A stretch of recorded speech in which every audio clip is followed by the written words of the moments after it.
الله وبركاته.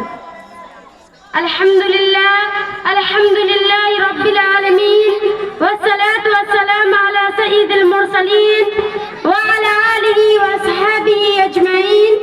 أما بعد، محترم سامعین و سامعات، آج میں آپ لوگوں کے سامنے جو تقریر پیش کرنا چاہتی ہوں وہ خواتین کی وراثت سے محرومی اسباب و علاج.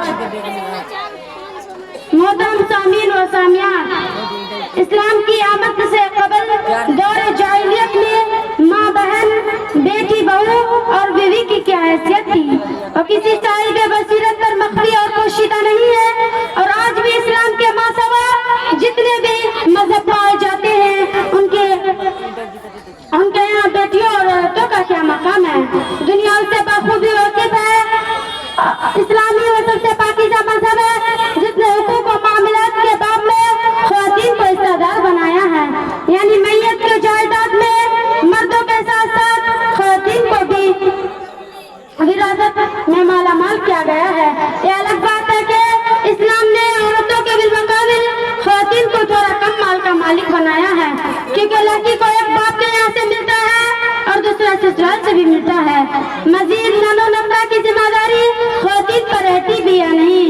علاوہ سے عورت کو مرد کے جانب سے مہر بھی ملتا ہے.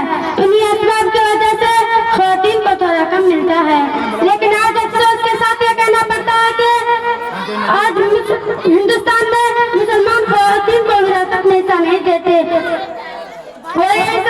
جاہل تو جاہل، عالم لوگ بھی کوئی دودھ کے دھلے نہیں ہیں. وہ بھی یہی سمجھتے ہیں کہ ہم نے بہنوں اور بیٹیوں کی شادی کر دیا، خوب جہیز دے دیا، موقع بہ موقع عید کا کپڑا بھی دے دیا، بس ہو گیا، ان کا حق ادا ہو گیا. اس ذات کی قسم جس کے ہاتھ میں میری جان ہے، اس طرح سے خواتین کا حق ادا نہیں ہو سکتا. اللہ تعالیٰ نے وراثت کی وصیت کے ساتھ ساتھ حکم بھی دیا ہے جس کا تقاضا یہ ہے کہ ہم اس کو پڑھیں اور اس کے مطابق وراثت تقسیم کریں.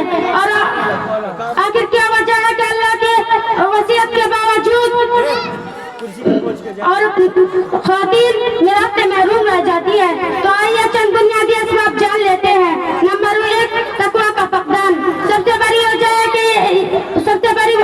یہ ہے کہ لوگوں کے دلوں میں اللہ کی محبت اور اس کا ڈر نہیں ہے، کیونکہ جس انسان کے اندر اللہ کی محبت ہو اس کی اتنی جرات نہیں کہ اللہ کے حکم کو رون ڈالے.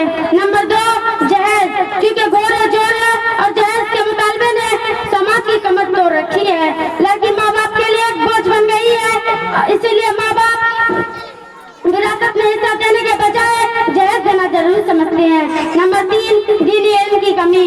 بہت ساری خواتین میراث کی اہمیت سے بالکل ناواقف ہے، وہ اپنا حق سمجھتی ہی نہیں، حالانکہ اللہ تعالیٰ نے عورتوں کے حصہ مقرر کر دیا ہے. نمبر 4، اپنا حق طلب نہ کرنا. بہت ساری خواتین کو اپنا حق معلوم رہتا ہے لیکن وہ اپنے حق کا مطالبہ نہیں کرتی، کبھی شرم و حیا کی وجہ سے اور سماج کے مصنوعی اسباب کی وجہ سے،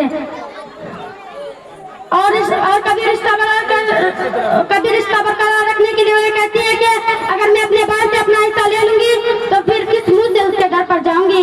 اور اسی طرح سے سال بیت جاتا ہے اور کوئی عورت اپنے حق کا مطالبہ نہیں کر پاتی. میں اپنی تقریر ایسے ختم کرتی ہوں.